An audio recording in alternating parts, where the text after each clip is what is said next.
tawag yan.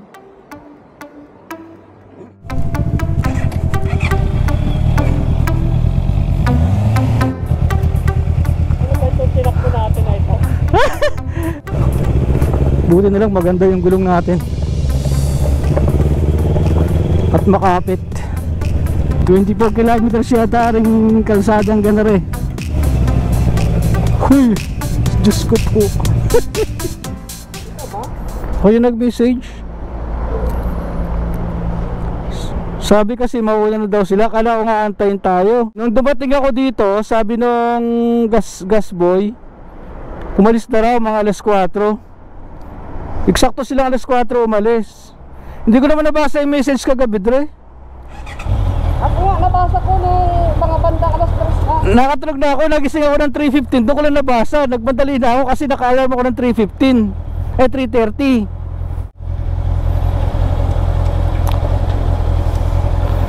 So lecture tayo. O sige. Una ka lang tutulog kayo. O sige. Nauna na kasi yung dalawa, si Sir Miranda at saka si Mang Juan. Bigla kasi nagbago, nakaset up ako sa kasiguran. Tapos ngayon Cotto Mines daw. Anyway, magandang umaga and next na tayo mga brother. Yun nga lang, wala ko nasa yung mga kasama ko. Si Sir Robel, hindi ko lang, naligaw yata sa Skyway, hindi naka-exit. Yung dalawa naman, nauna na. So hindi ko lang kung saan mag-aantay yung dalawa or kung mag-aantay sila, yun lang yun. Pero sabi ko kay Sir Romel, titigil ako ng Lake Shore. Dahil siguro ako yung magpapadag po. So yung pupuntahan natin, kasiguran dapat. Yun yung unang plano. Tapos late nung gabi, dahil yung iba nagkaroon ng hindi inaasahan, nagbago. Sa ano lang daw, ano yun, Cotto Mines, yun, Zambales. Hindi pa ako nakapunta ron at hindi ko na lang kung paano pupunta. Ngayon pa lang. Anyway, let's see anong mayroon sa Cotto Mines. Dito na tayo sa sa pinakamahabang tulay ng Pilipinas. Ito yung nagkukonekta ng ng Bulacan at Pampanga. Napakahaba, di ba? Kanina pa tayo dito, oh. Hindi lang yun, traffic pa.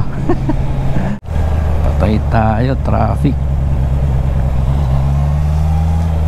Ayan na, bukan liwayway na mga brother. Ayun, oh, ganda ng sinag ng araw. Ang ganda.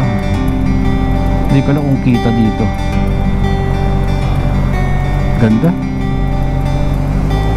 Sana nakita. Wala pa, inaantay natin ah.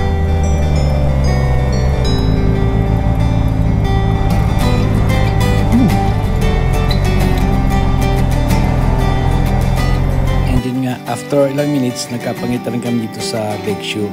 So tara, breakfast muna tayo mga brother.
Alright, balik kami ng bayan ng Masinloc para kumuha ng ng permit papuntang Cotto Mines. Alas 10 na ng umaga, mga kasibi. Nandun na yung ating dalawang kasama sa Cotto Mines. Baka tulog na yun dun. Una kababa na. Kami dito pa lang sa Masinloc. So pupunta kami ng Masinloc Tourism. So may saan kaya dito yun? Tanong tayo dito. Kuya, pwede magtanong? Saan po yung Masinloc Tourism? Kumanan kayo dyan. Doon po. One way pala. Dito na pala ito. Dito po. Paikot. Sa likod ng building na mahaba. May malaking building na makikita ka doon sa banda. Okay po. Yung School of Masinloc. Sa likod nun. Sige, salamat po. Dito ka kumanan. Okay po.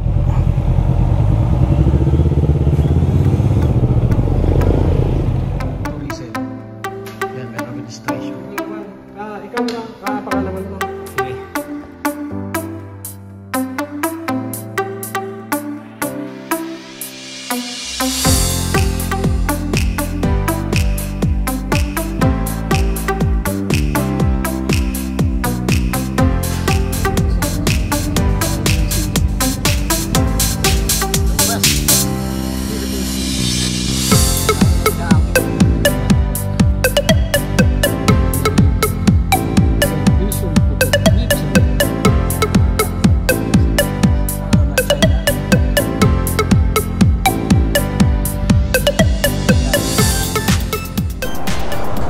Alright, nandito pa rin kami sa Masinloc.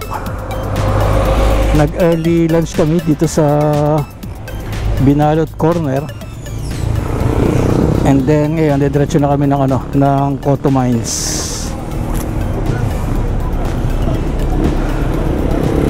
So sabi sa mapa, 1 hour 48 minutes. 26 kilometers. 28 kilometers pa, pero bakit kaya almost 2 hours pa? Off-road siguro yun, kaya ganon. Anyway, we'll see anong mayroon sa Cotto Mines. Ayan, dito na tayo sa papasok na tayo na Cotto Mines.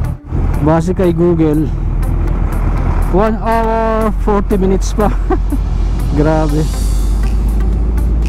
Ilang 25 kilometers from this point. Dahil pala dito sa sa kalsada, at the same time ay lubak-lubak. So medyo mahirap. Ayan para ka nasa buwan. Para ka nasa buwan.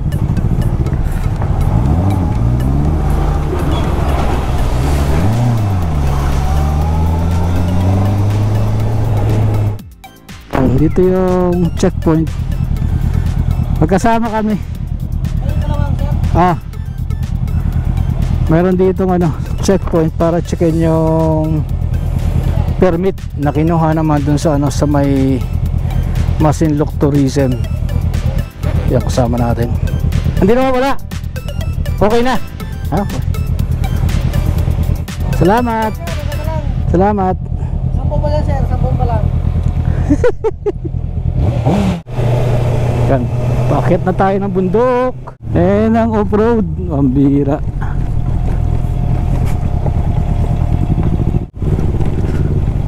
Aba, 24 kilometers pa.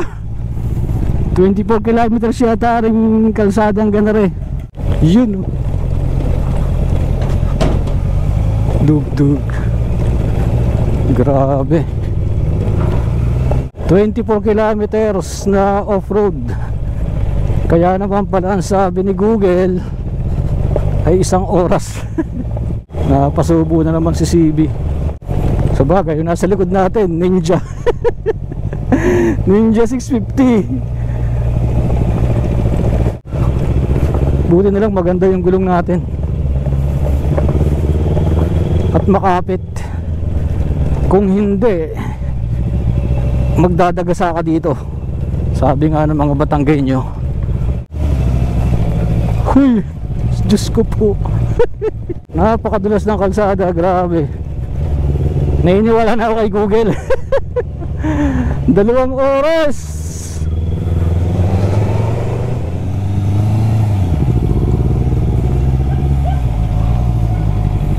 Matindi to. Walang diyang buhay yan.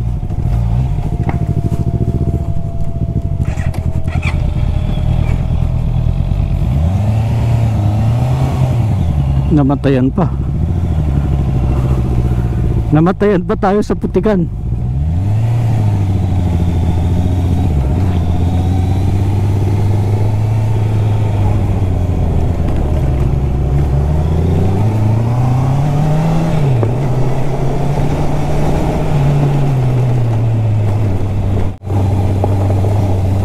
Grabe to, non-stop.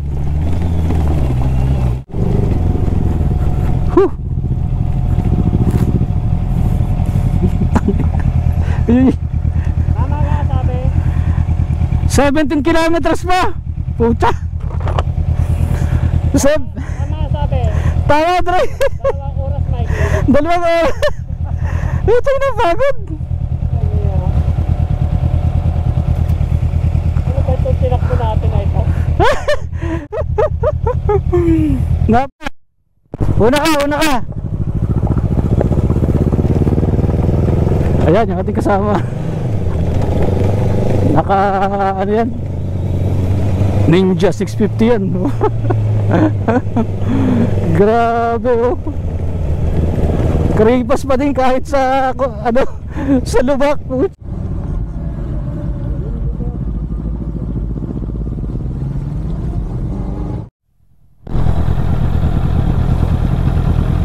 Grabe.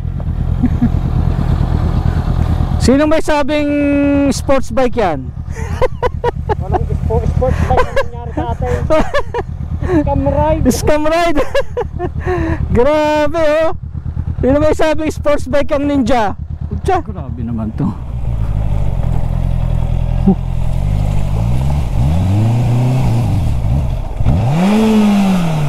Malalim. Wala dito.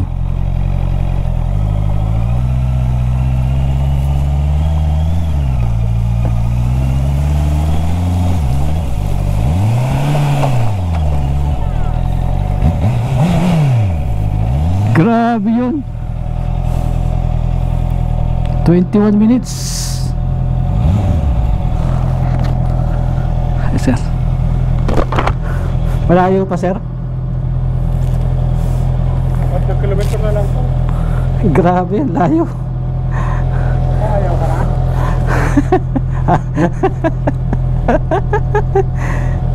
Parang gusto ko na, sir. Kasi kung didiretso ka pa, mas baba pa yung lalakbayin mo mamaya.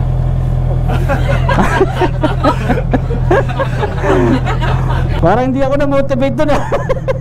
Parang pinababalik nyo na. Mag-decide na po kayo. Mas, Mahaba pa yung ganyan. hindi na haba, ano. Mahaba pa yung lalakbayin mo mamaya pagbalik. Grabe. At makailang lubak at tubugan pa. Nakarating din ng ng Coto Mines.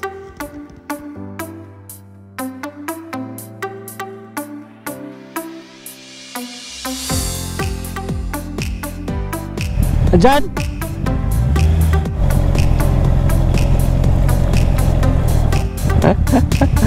Walang joke. Nasaan?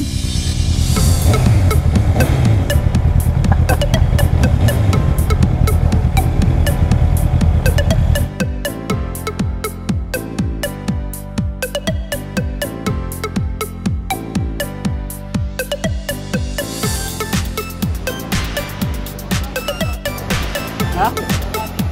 Malalim na. Laspag 25 kilometers na off-road. Hirap na hirap si CB. Pero maganda naman, ha? Sold. Panalo.